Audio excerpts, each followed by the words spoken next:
తెలంగాణ శాసనమండలి ఈరోజు చైర్మన్ గుత్తా సుఖేందర్ రెడ్డి అధ్యక్షతన సమావేశం కాగానే ప్రశ్నోత్తరాలు చేపట్టింది. గడిచిన 6 నెలల కాలంలో 3,21,000 ఆవాసాలకు కొత్తగా నల్లా కనెక్షన్లు ఇచ్చినట్లు గ్రామీణాభివృద్ది, గ్రామీణ నీటి సరఫరా శాఖ మంత్రి ధనసరి అనసూయ సీతక్క తెలియజేశారు. గ్రామీణ ప్రాంతాల్లోని అన్ని ఆవాసాలకు రక్షిత మంచినీరు సరఫరా చేస్తామని వెల్లడించారు. బీఆర్ఎస్ పార్టీ సభ్యులు టి రవీందర్రావు, అధికార పక్ష సభ్యులు టి జీవన్ రెడ్డి అడిగిన ప్రశ్నకు మంత్రి సమాధానమిస్తూ నారాయణపూర్ ప్రాజెక్టు నుంచి అదనంగా 2 టీఎంసీల మంచినీరు తీసుకుని గ్రామీణ ప్రాంతాలకు సరఫరా చేసినట్లు పేర్కొన్నారు. 1,29,000 ఆవాసాలకు త్వరలోనే రక్షిత మంచినీటిని సరఫరా చేస్తామని చెప్పారు. రాయితీలిచ్చి పరిశ్రమలు ప్రోత్సహిస్తామని పరిశ్రమల శాఖ మంత్రి డి శ్రీధర్ బాబు వెల్లడించారు.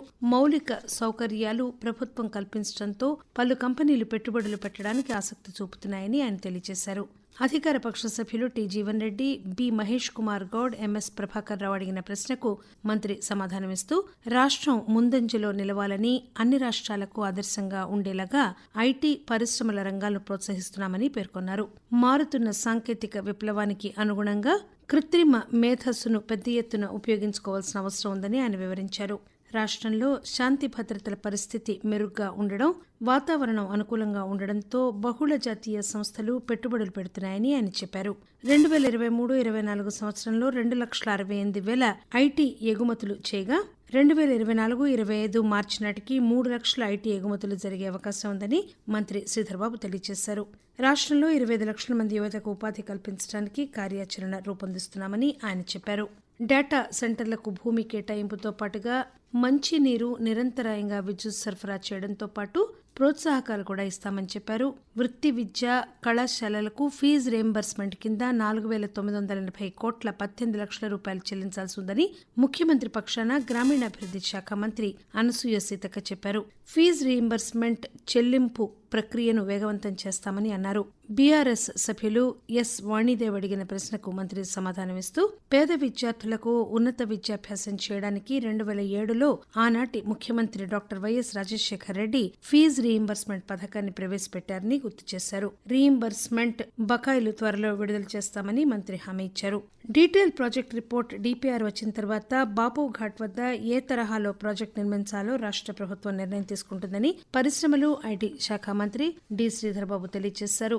బీఆర్ఎస్ సభ్యుడు ఎంఎస్ ప్రభాకర్ రావు అడిగిన ప్రశ్నకు మంత్రి సమాధానమిస్తూ లంగర్ హౌస్ బాపు ఘాట్ ను అభివృద్ది చేయడంతో పాటు గ్రంథాలయాన్ని, మెడిటేషన్ సెంటర్ ను ఆధునికీకరించి ఐలాండ్ ను ఏర్పాటు చేస్తామని భరోసా ఇచ్చారు. మొత్తం 200 ఎకరాల భూమిలో బాపు ఘాట్ ను అభివృద్ది చేసి మంచి ప్రాజెక్టు నిర్మిస్తామని వెల్లడించారు.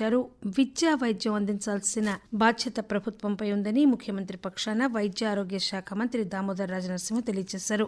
ప్రాథమిక ప్రభుత్వ పాఠశాలల్లో గతంలో 28 లక్షల మంది విద్యార్థులు విద్యాభ్యాసం చేయగా ప్రస్తుతం విద్యార్థుల సంఖ్య 18 లక్షలకు చేరిందని పేర్కొన్నారు. బీఆర్ఎస్ సభ్యులు టి రవీందర్రావు, కోటిరెడ్డి అడిగిన ప్రశ్నకు మంత్రి సమాధానమిస్తూ విద్యారంగాన్ని బలోపేతం చేసి నాణ్యమైన విద్యను విద్యార్థులకు అందిస్తామని చెప్పారు. ఆదర్శ ప్రభుత్వ పాఠశాలల్లో మౌలిక సౌకర్యాలు కల్పించడంతో పాటు నిర్మాణంలో ఉన్న భవనాలను త్వరితగతిన పూర్తి చేసి అందుబాటులోకి తెస్తామని పేర్కొన్నారు. 1,000 కోట్ల రూపాయల బకాయిలు ఉన్నాయని వెంటనే చెల్లిస్తామని కూడా తెలియజేశారు. ప్రభుత్వ ఆశ్రమ పాఠశాలల్లో మధ్యాహ్న భోజన పథకం అమలుపై ఆహార భద్రత కమిటీలను ఏర్పాటు చేశామని ముఖ్యమంత్రి పక్షాన గ్రామీణాభివృద్ది శాఖ మంత్రి అనసూయ సీతక్క వెల్లడించారు. ఫుడ్ పాయిజనింగ్ వల్ల రాష్ట్ర వ్యాప్తంగా 386 మంది విద్యార్థులు అస్వస్థతకు గురయ్యారని, ఆశ్రమ పాఠశాలల్లో, ప్రభుత్వ పాఠశాలల్లో శుభ్రంగా ఉంచడానికి శుభ్రం కమిటీ నియమించామని పేర్కొన్నారు. ప్రభుత్వ ఆశ్రమ పాఠశాలలను బలోపేతం చేసి నాణ్యమైన విద్యను అందిస్తామని మంత్రి తెలియజేశారు. తమ ప్రభుత్వం డైట్, కాస్మెటిక్ ఛార్జీలు పెంచి పేద విద్యార్థులకు అండగా నిలిచిందని చెప్పారు. మూసీ సుందరీకరణ చేసేందుకు సమగ్ర ప్రణాళిక కమిటీ వేసినట్లు ముఖ్యమంత్రి పక్షాన పరిశ్రమలు, ఐటీ శాఖ మంత్రి శ్రీధర్ బాబు చెప్పారు. మూసీ నది వద్ద నిర్మించుకున్న 309 మంది స్వచ్ఛందంగా వెళ్లిపోయారని, వారికి ప్రభుత్వం 2 పడకల ఇళ్లను ఇచ్చిందని తెలియజేశారు. బీఆర్ఎస్ సభ్యులు ఎస్ రాజు, ఎస్ మధుసూదనాచారి, కాంగ్రెస్ సభ్యులు టి జీవన్ రెడ్డి అడిగిన ప్రశ్నకు మంత్రి సమాధానమిస్తూ మూసీ నది ప్రక్షాళన కాదని పునరుజ్జీవం అని పేర్కొన్నారు. మూసీ నది పునరుజ్జీవానికి సంబంధించి డిపిఆర్ రూపొందించలేదని మంత్రి స్పష్టం చేశారు. 1,00,000 ఇళ్లకు గానీ బఫర్ జోన్లో గానీ ఎలాంటి మార్కింగ్ చేయలేదని, ఈ విషయంపై ప్రతిపక్షాలు అబద్దాలు ప్రచారం చేస్తున్నాయని ఆగ్రహం వ్యక్తం చేశారు. మూసీ నది వద్ద ట్రంక్ సివరేజ్ నిర్మించడానికి ప్రపంచ బ్యాంక్ నుంచి 4,000 కోట్ల రూపాయలు తీసుకోవడానికి జలమండలి నివేదికను రూపొందించిందని తెలియజేశారు. మూసీ నది నిర్వాసితులకు చేయూత ఇవ్వడానికి జీవన ఉపాధి కమిటీని ప్రభుత్వం వేసిందని మంత్రి శ్రీధర్ బాబు ఈ సందర్భంగా తెలియజేశారు. డిపిఆర్ వచ్చిన తరువాత ప్రభుత్వం అన్ని నిర్ణయాలు తీసుకుంటుందని, ఎవరూ ఆందోళన చెందవలసిన అవసరం లేదని స్పష్టం చేశారు. రాష్ట్ర high court city college buffer zone పరిధిలో లేవని, మూసీ నది నిర్వాసితులకు పేదలకు న్యాయం చేస్తామని హామీ ఇచ్చారు. తెలంగాణ రాష్ట్రంలోని పౌరులందరికీ డిజిటల్ హెల్త్ కార్డులు ఇస్తామని వైద్య ఆరోగ్య శాఖ మంత్రి దామోదర్ రాజనరసింహ వెల్లడించారు.